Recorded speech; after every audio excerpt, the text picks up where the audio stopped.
Our group of Bulma, Raditz, Goku, and Mark meet up at Grandpa Gohan's house to grab his Dragon Ball. They explain to him that they're all going out on their own hunt for the Dragon Balls, which Gohan is happy to hear, as these kids deserve to have their own fun adventure. He gives them his 4-star Dragon Ball, with the kids thanking him, and are all about to head off. However, Raditz senses that somebody is coming, and tells the group to stay on guard. Trunks and Ranch land in front of them, with the two being confused out of their minds. Ranch steps forward, eyeing Raditz, looking a mixture between angry and confused, with Trunks eyeing Bulma the same way. Raditz doesn't like the way these guys are looking at him and Bulma, and asks them what it is that they want and how they flew over here, since not many Earthlings that he met can fly. The pair don't say anything. They seem to be frozen in fear, until Ranch turns to Trunks and asks him what the hell happened. The two begin to bicker for a bit, with Raditz getting annoyed that they're not answering his question. He walks over to the two, who stop immediately once they see him approaching. They look at each other and say that they're employees of Capsule Corp and were sent here to look after them. Bulma and Goku don't buy it, as Trunks may have that logo on his chest, but they've never seen them before. Who are they really? Raditz, Goku, and Mark get into a fighting position, with Ranch telling them they really don't want to do that. This irks Raditz even more, as he goes to attack Ranch. Ranch dodges all of Raditz's hits, moving around so elegantly that it seems like she's not even trying. Raditz tries to swing faster, but it's no use. She's way too fast for him. Goku and Mark come in to try and help him, but it's just the same thing, with her moving around and dodging. Eventually, Raditz launches a double sundae at her, with her catching it easily and throwing it up in the air. Raditz stumbles back in awe. His most powerful attack was thrown away that easily? How was that possible? Ranch sighs and looks at Trunks, with him sighing as well. They have to tell them the truth. Trunks steps forward, telling the group they don't mean any harm. They're here from the future, to warn the group about a terrible fate they'll meet. This shuts them all up, until Bulma and Mark begin to laugh. They're from the future? Yeah, right. Bulma goes up to Trunks, saying this whole prank isn't funny at all, and to cut it out with this future nonsense. He better get him and his prissy girlfriend out of here right now. Ranch glares at her after hearing prissy. She asks if she wants proof that they're from the future. She'll give her proof right now.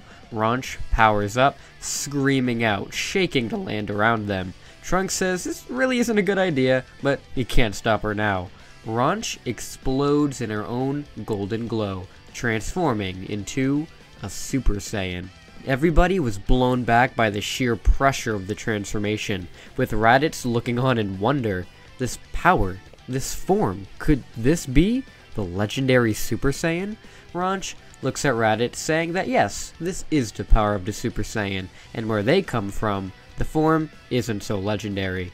Trunks and their master can transform too, but it's still not enough. Trunks powers up as well, becoming a Super Saiyan to show that she's not lying. Where they come from, there's a great evil out there that goes and kills many heroes of this planet, and they are some of the only survivors. However, with their time machine, now they can come back in time and hope to prevent this terrible future from coming to pass. The two revert back to normal, with Raditz and Goku believing them completely now. They've heard tales of the Super Saiyan before, with Gine believing that Bardock must have become it to defeat Frieza and save their race, but they've never seen it in the flesh before, and its power is amazing. Trunks kneels down and asks if she happens to be Goku. Goku swallows nervously and says that yes, she is. Trunks looks up at Ranch, nervous, with her not understanding it either. Trunks pulls out a vial from his pocket and hands it to her.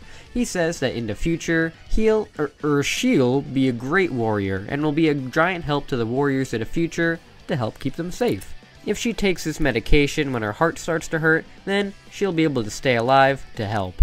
Goku takes the medication and looks at it, worried about why they'd need to give this to her. Raditz asks who this person is that destroyed humanity. That way, they know to be careful of them. Ranch says that she doesn't want to give too much away, but they're part of the Red Ribbon Army, so to be very careful of them. Gohan is shocked to hear the Red Ribbon Army's name. Those are the villains who captured Kakarot and have been holding on to him for years. Kakarot? Ranch is confused. Kakarot, that's what her father called her uncle. What? She now asks who Kakarot is, with Gohan saying he's Goku and Raditz's brother, who has been captured by them ever since they came to this planet, and they've spent these years training to find a way to get him back. The two look stunned, and move back to talk to each other some more. As the two are talking, Kakarot and Javo arrive at their destination, the Kame House. Jasper tells Javo to be careful of this one. He's done research, and found that he's apparently one of the strongest men on the planet, so not to take him lightly. Roshi steps out of the house, asking how these two got on the island, and what they're doing interrupting his exercise videos. Javo tells him that they're here on behalf of the Red Ribbon Army, and believe that he's in possession of a Dragon Ball, which rightfully belongs to them. Roshi's heard of the Red Ribbon Army, and knows they're bad news, so says he's not handing over anything to them. Javo pulls out a gun, saying he won't ask again. Roshi just laughs as Javo shoots. Roshi catches the bullets, and then goes to knock the gun out of Javo's hands. Jasper steps in the way, catching Roshi's attack. Roshi is shocked this little kid stopped him like that, and is even more surprised when he's punched in the face, flying through his house. Jasper tells Javo to stand back, he'll handle this one. Roshi bursts out, kneeing Jasper in the jaw, with him reeling around for a kick to the face. Roshi is able to block this thankfully, and the rest of the punches Jasper is hammering in on him. This boy's power is enormous. The Red Ribbon is a lot more dangerous than he thought. Jasper drops and throws sand in Roshi's eyes to blind him, as he then pounces and beats him while he's down. Roshi headbutts him away and launches with a kick to the gut. As Jasper sits up, Roshi appears behind him and double chops his neck, with him falling to the ground. Roshi breathes heavily and turns to Javo, saying he won't wake up for some days now, so to take him and get the hell off of his island. Javo tells him that he may be powerful, but Prototype Zero here is one of the most effective killers he's ever seen. He won't be taken out that easily.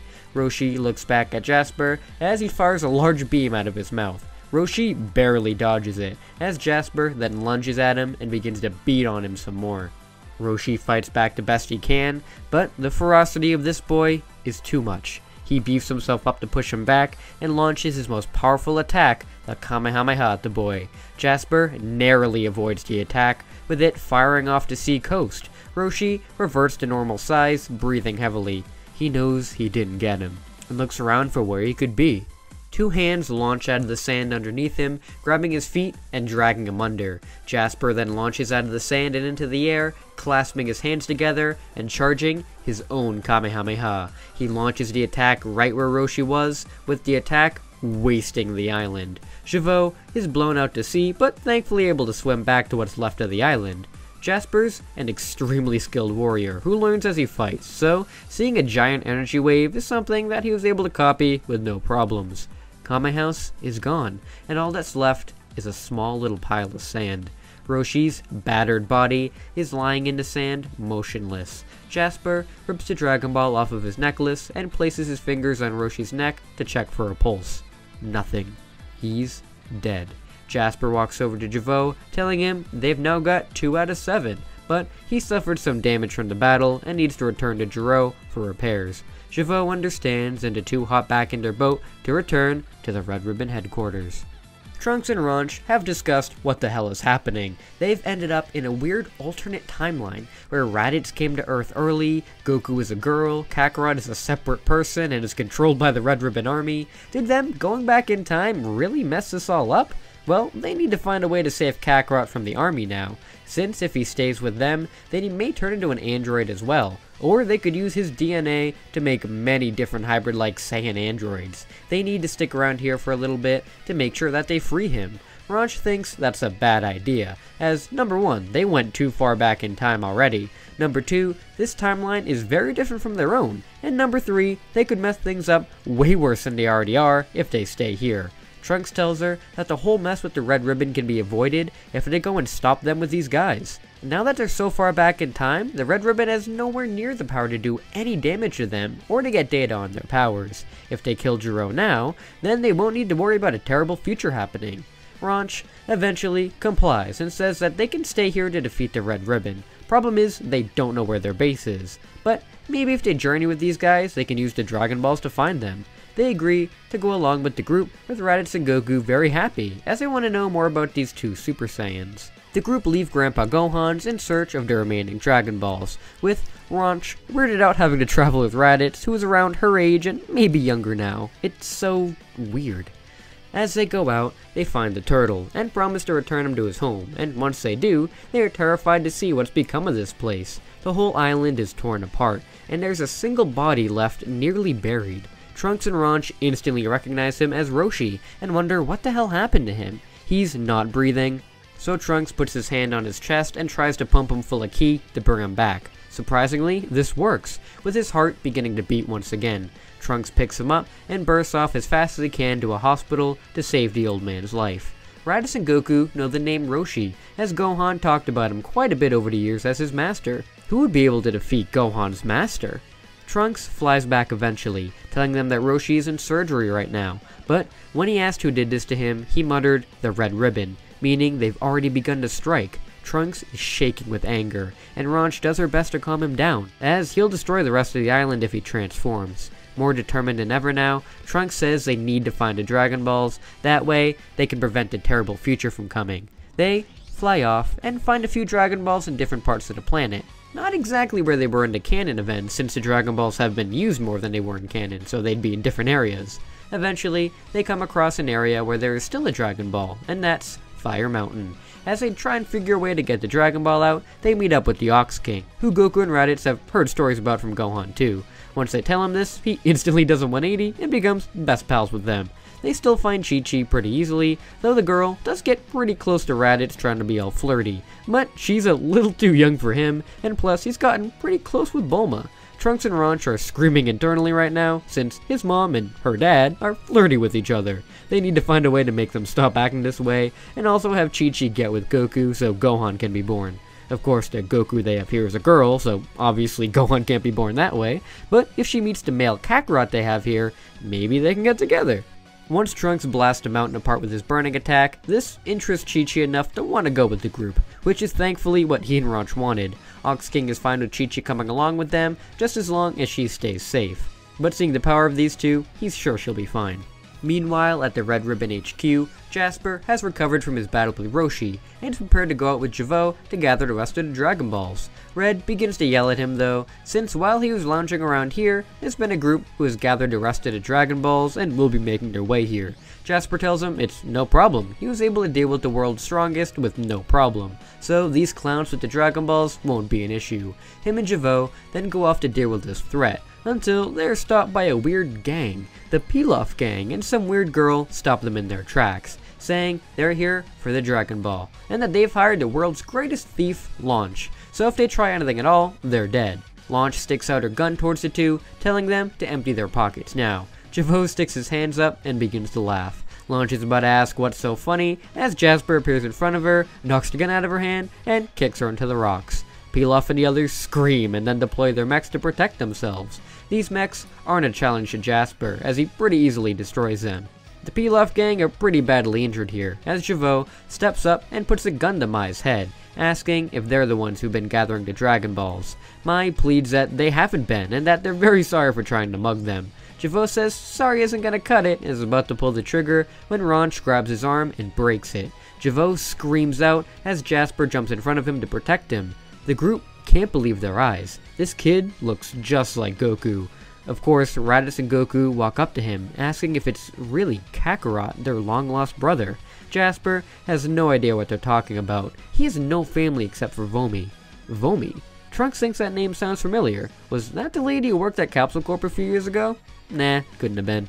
Goku stomps up to him though, saying he's worried Mom's sick for all these years, and now he's coming back with them. Jasper steps back, telling them he's not going anywhere, and if she doesn't back off from him now, her mom won't have anybody coming home. Goku explodes in anger, rushing Jasper, as he dodges all of her attacks. She is fast, but with his cybernetic enhancements, he's a lot faster. Though, Goku puts their hands together and launches a burning attack right at Jasper, which blows him back. Trunks is impressed with her learning this technique so fast, but Launch tries to tell him they can't just sit here and watch this. While they're fighting here, they should go off to the Red Ribbon Army now and find Jiro, since it's clearly right behind them. Trunks agrees and the two blast off behind them to the Red Ribbon base. Jasper recognizes where they're going and tries to follow, but Raditz punches him away, saying that he's staying here and to stop resisting. Jasper picks him up and throws him into the ground as he launches a Kamehameha at Goku. Goku is hit dead on by the attack and blown back into the rocks as well. Raditz screams out as he and Jasper clash blow for blow. How is his little brother this much stronger now? What did this army do to him? Mark and Bulma go over to check on Goku, who is pretty badly injured, but can still stand. She tells them they need to call her mom to get her here, as maybe she can talk some sense into him. She'll keep holding him off with Raditz. As the three siblings fight it out, Trunks and Ranch burst into the Red Ribbon headquarters, asking, "Where is Gero?" The soldiers immediately open fire on the two, with the bullets just bouncing off of them. The soldiers step back in fear, as Ranch sticks out her hand, ready to fire, asking once more, "Where is Gero?" The soldiers drop their weapons immediately and point towards Commander Red's tower, as he'll know where he is. The two thank the soldiers and burst into Red's tower. Trunks lifts him off of the ground and asks where they can find Gero. Officer Black bursts into the room with his battle jacket, attempting to best the intruders, but Ranch just flicks the machine, sending it flying right out of the tower. Destroyed. Red, not wanting to die, leads the two into Gero's lab, where him and Vomi have been hiding out. The two time travelers glare at Gero, saying that his androids need to be stopped. Gero wonders how the hell these two know about his android creations, unless he came across Prototype Zero out there. They tell him that they know what his creations become, beings of pure destruction that will annihilate this world. And in this time, he's even corrupted Kakarot of all people. For all of his sins, they're going to end him. Vomi steps in front of Gero, saying that he is a bad man, but doesn't deserve to die. Without him, Jasper wouldn't have survived out there. His android creations are a blessing and haven't done any other destruction that they know of. Ranch tells Vomi to step aside. They have no issues with her, it's Gero they want. Plus, they owe her for being the one to take care of Kakarot for all these years. Ranch grabs Vomi and Red, flying them out of the lab, as Trunks bursts into a Super Saiyan and blows the entire lab into smithereens, Gero included. Vomi begins to sob as she watches the lab go up in flames, with Ranch looking at her and wondering, did they just do the right thing? Red is dropped back at the army, while Vomi is brought back to the battlefield. Raditz, Goku, and Mark are beaten down bad. Jasper is a lot more powerful than any of them realized, and even with the power that Raditz has achieved, it wasn't enough, and his cyborg brother has somehow bested him. Goku and Mark are unconscious, with Raditz being the last man standing, but barely able to. This is when Gine flies down, looking at her boy and sobbing. Bulma thankfully was able to call her, with her getting here as fast as she could. She runs over to hug Kakarot, with him pushing her away. Gine stops, asking why he's doing this. She's his mother. Jasper looks at her and begins to hold on to his head. This woman does seem very familiar, but she can't be his mother. He has a mother. Ranch flies down with Vomi, and Jasper runs over to her, telling Gine that this is his mother. Vomi and Gine lock eyes, with Gine beginning to cry. She's been away from him for so many years that he managed to find a new mother. She should have found him much sooner. Now, he's gone from her. Vomi watches Gine break down and feels her pain. Her son was taken away from her too. Chavo was turned into a Red Ribbon soldier because of Gero, and she was left only to pick up the pieces of his mistakes. She's not going to let the Red Ribbon rip another family apart. Gero is gone now, and maybe that's a blessing. She takes Jasper's hand, and they walk over to Gine. Vomi tells Jasper that Gero is dead. All of the torture he's been put through is done now. They can live their own lives, and he should come to live with his biological mother. Jasper doesn't know how to feel about this. His whole life, he's been tortured by Gero and Red, constantly being experimented on, constantly being forced to kill all the enemies of the Red Ribbon. Now, they can't harm him anymore, and he has a chance to live a normal life? He's not entirely sure if he'll be able to live a life like that. Vomi tells him that she'll be with him every step of the way. She knows how big of a change this will be for him, but with the Red Ribbon behind them, they'll be able to live a safe, happy life. Raditz walks up to his brother, putting his hand on his shoulder, telling him there's no hard feelings. They have a lot more in common than they think. Jasper just wants to be away from all the pain and suffering, so agrees to go along with the others. Gine hugs Jasper, crying into his arms, and she tells Vomi, "Thank you." Trunks lands behind Ranch, looking at the scene in front of them. Ranch turns to Trunks, saying that she wasn't sure if they did the right thing in killing Gero, but now that they did, Kakarot is back with his family. With him back and Jiro dead, maybe they've changed their future for the better, as now there won't be any androids to harm them.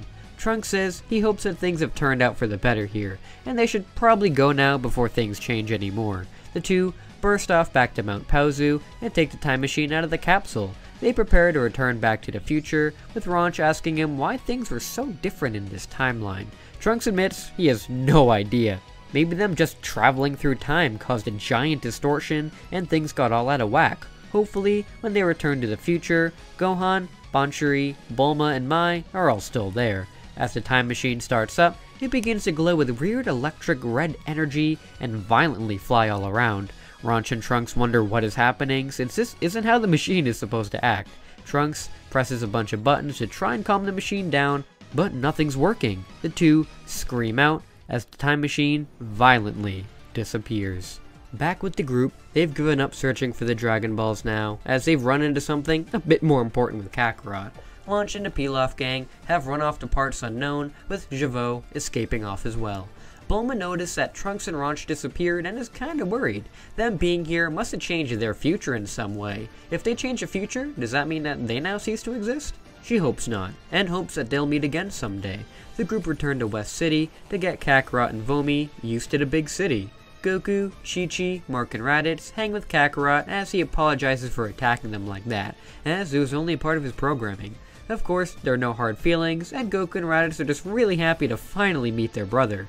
Chi-Chi kinda falls for the bad boy, telling him he was really strong, and she'll especially do her best to get him used to a new life. Speaking of a new life, Bulma and Raditz got very close over their adventure, with her finding it sweet that he stuck up for all of them and helped against the future kids, and getting his brother back. Since they've gotten so close, Bulma and Raditz actually start dating.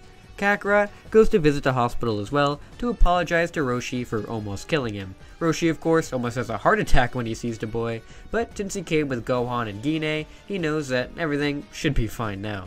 Eventually, once Roshi recovers, he says that the boy can make it up to him by rebuilding his home, and staying with him for a bit to help him recover from his injuries. This is fair to everybody, but of course, Goku, Chi-Chi, and Mark would want to come along too to stay with Kakarot. The more help, the merrier, Roshi thinks, and once he's able to return home, the kids go with him to his island to build him a new home and help him recover. Roshi begins to take a liking to these kids, and of course notices Goku and Mark sparring every now and then, so decides why not train these kids himself, as they have a lot to learn. Goku and Mark do realize that they need to train seriously, since Kakarot wiped the floor with the two of them, so honing in their techniques will definitely help them improve in the future. Chi-Chi, of course, wants to train as well, and there's a young monk who showed up too, named Krillin. All the kids begin their training under Roshi, with Krillin being a nuisance to everybody. He keeps being sexist towards Goku and Chi-Chi, and attempting to show off how cool he was compared to Kakarot and Mark. Nobody liked Krillin, and after everybody kept complaining about him, Roshi decided that this random kid coming here wasn't worth it, and he is kicked out. Krillin is insanely angry that he was kicked out from the Kame house, and vows revenge against these people, going to find training elsewhere. With Krillin gone, training can really amp up for everybody here, with Roshi thinking that if things keep going the way that they're going for everybody, then they may be good enough to compete in the upcoming World Martial Arts Tournament. And that's where we're going to be leaving things for right now. Hope you all enjoyed this extremely different hunt for the Dragon Balls arc, and how things have changed insanely for the future of this world. Especially Jiro's early death. If you guys enjoyed, then make sure to like the video, subscribe, and share the video with Masako to see if he can promote this series in some way, since that'll really help out the channel. Next time, we're going to move into the 21st Tenkaichi Budokai arc, which will definitely go a lot different than in canon, so hope to see you guys there for it. Before I go though, I'd like to give a huge shout out to all of my amazing patrons. In the official patron tier, we have Craze PlayStation CK, Nathan, BBB, and Bossmaker. In the moving up into world tier, we have Dreadpool, Patrick Sandelin, John Lister, Boris, David Monroe, Shingenron92, Oak Woodtree, Ogata Shiba, Monal, Eric Doss, Sonic, Blake Foyer, Jared Guzman, Matthew Garcia, Vegito Gaming 78, True Lightning Striker, Joseph Calvin Liu, Semroth, and Ashton Sanderson. In the VIP patron tier, we have Always Zero and Levin726. And in the God tier, we have Tony Kage, Special thanks to Tony Kage. You are an absolute god. Thank you so much. And thanks so much to my other patrons too, as you guys really help to keep this channel going. With all that, thank you all so much for watching, and until we meet again. See you later!